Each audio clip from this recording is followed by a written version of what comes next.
सुप्रभात बच्चों, हम पढ़ेंगे पाठ 8 डायरी के पन्ने। लेखिका एन फ्रैंक, विधा डायरी लेखन। एन फ्रैंक का जन्म 12 जून 1929 को जर्मनी के फ्रैंकफर्ट शहर में और मृत्यु नाजियों के यातना गृह में मीन्स टॉर्चर हाउस में 1945 के फरवरी या मार्च में हुई। उनके पिता यहूदी थे। द्वितीय विश्व युद्ध के दौरान हॉलैंड के यहूदी परिवारों को भी जर्मनी के प्रभाव में अकल्पनीय यानी जिसकी कल्पना न की जा सके यंत्रणाओं को भोगना पड़ा। हिटलर और उसके नाजी समर्थकों के भय से यहूदी समुदाय के लोग गुप्त तहखानों में लंबे समय तक छिपे रहे थे। उन्हें गैस चैम्बर, फायरिंग, भूख, गरीबी, शारीरिक एवं मानसिक यंत्रणा, पशुओं जैसे जीवन आदि अमानवीय स्थितियों से गुजरना पड़ा था। अमानवीय मीन्स जो मनुष्य के योग्य न हो। ऐसे ही भुक्तभोगी लोगों में एक 13 वर्षीय बालिका थी, एन फ्रैंक। उसने अज्ञातवास में बिताए 2 वर्ष से भी अधिक समय के लोमहर्षक यानी रोंगटे खड़े कर देने वाले अनुभवों को एक डायरी के रूप में लिपिबद्ध किया। उसकी यह डायरी 2 जून 1942 से शुरू होकर 1 अगस्त 1944 तक लिखी गई। 1945 में नाजी यातना शिविर में ही उसकी मृत्यु हो गई।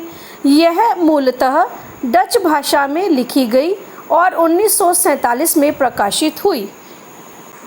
अंग्रेजी में the diary of a young girl शीर्षक से प्रकाशित हुई। एन फ्रैंक की डायरी दुनिया की सबसे ज़्यादा पढ़ी गई किताबों में से एक है। इस पर फिल्म, नाटक, धारावाहिक आदि का भी निर्माण हो चुका है।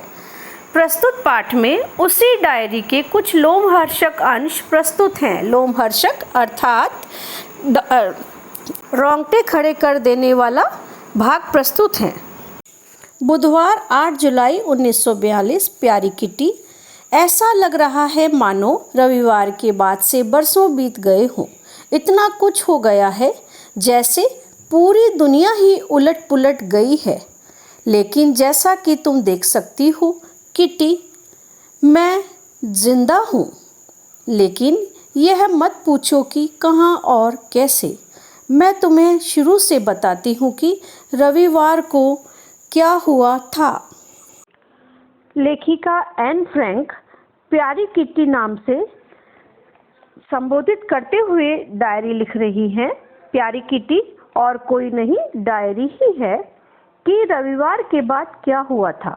उसका वर्णन वो प्रस्तुत पृष्ठ पर कर रही हैं। 3 बजे थे तभी दरवाजे की घंटी बजी। चूंकि मैं बालकनी में धूप में अलसाई सी बैठी पड़ रही थी, अलसाई सी यानी आलस करती हुई, इसलिए मुझे घंटी की आवाज़ सुनाई नहीं दी। रसोई के दरवाजे पर मार्गोट नज़र आई। मार्गोट हैं लेखिका एन फ्रैंक की बहन यानी सिस्टर। वह बहुत गुस्से में थी। पापा को ASS से बुलाए जाने का नोटिस मिला है। शेष अगले कालांश।